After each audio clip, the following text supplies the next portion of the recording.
Magandang tanghali, bagong Pilipinas. Una sa ating mga balita.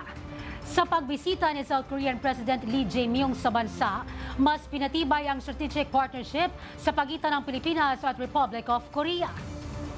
10 mahalagang kasunduan ang nilagdaan na magpapalakas sa seguridad, ekonomiya at teknolohiya ng dalawang bansa.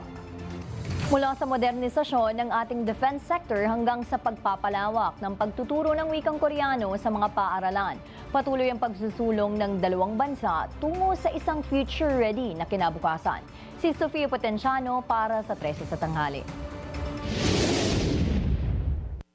Selyado ng mas malalim na samahan ng Pilipinas at Republic of Korea. Ito ay matapos lagdaan ni Pangulong Ferdinand R. Marcos Jr. at South Korean President Lee Jae-myung ang 10 mahalagang kasunduan na magpapaangat sa iba't ibang sektor ng bansa. Sa ilalim ng digital at technology cooperation, pagtutuunan ng pansin ng artificial intelligence, cybersecurity at pagpapalakas ng STEM education. Lain itong ihanda ang Pinoy workforce para sa makabagong ekonomiya. Pagdating naman sa seguridad, aamyendahan ang kasunduan sa defense materials procurement para sa modernisasyon ng Armed Forces of the Philippines at mas pinatibay na maritime defense. Magkakaroon din ng mas mahigpit na pakikipag-ugnayan ng Philippine National Police at Korean National Police Agency. Higit pang sisigla ang kalakalan at agrikultura sa bansa sa pamamagitan ng pagbabahagi ng modern farming technologies at agricultural research mula Korea. Inaasahang tataas ang ani ng mga lokal na magsasaka at magiging mas matatag ang food supply ng bansa.